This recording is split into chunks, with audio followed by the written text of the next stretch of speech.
Wadhi weche mag yiero jodito mag riwruok mar Azimio la Umoja pod oramo ni ogai margi. Raila Amolo Odinga ne obedo jaloch e yiero ma jatend piny kendo singo manyiso jopiny okang' mag dhi kawo bang' ka Raila Amolo Odinga oduogo pacho ka. Azimio yango ni nonro mane ogol kod achiel kuom jotich mag IEBC nyiso ni Raila ne oyudo ombulu mohewo milion 2 e gwenge mag Masawa. Kristo Wino nigi ler mathoth.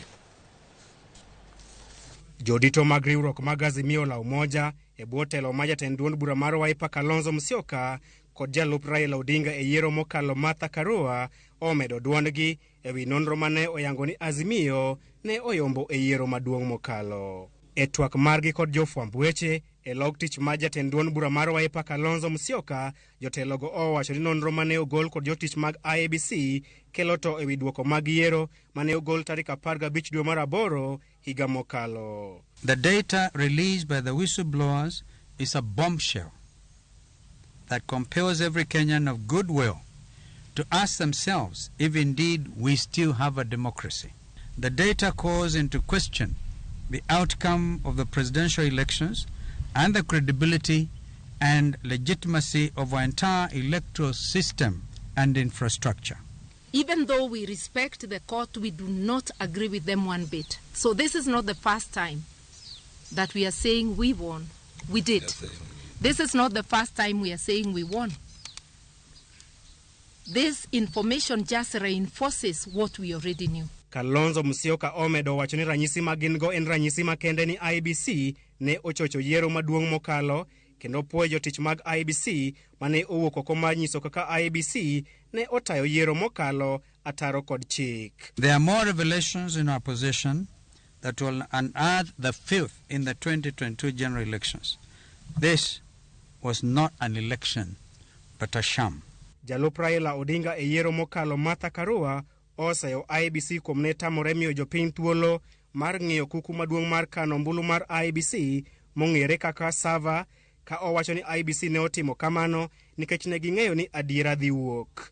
So this data was sat on deliberately by the IEBC, having known what they did, and the court allowed them.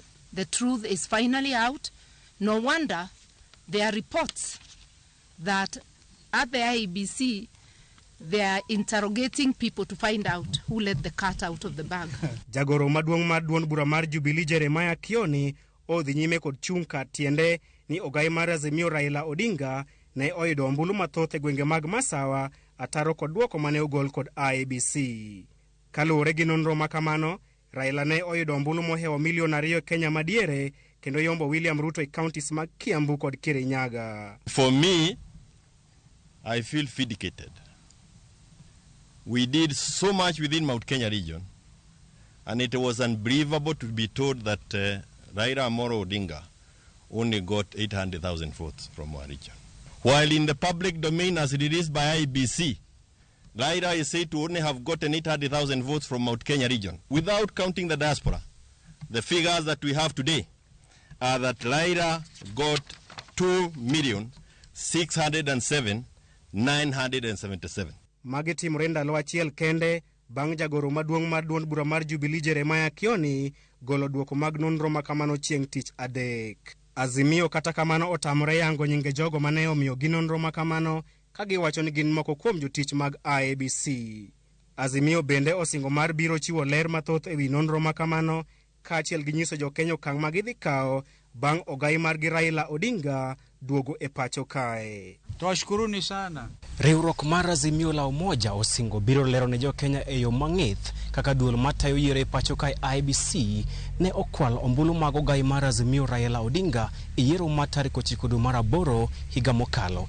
Gisingo mar biro miyo jokenya yo magidhi kawo tok duogo mar ogai mar Azimio Raila Odinga e pacho kae kowuok e piny Afrika ma milambo.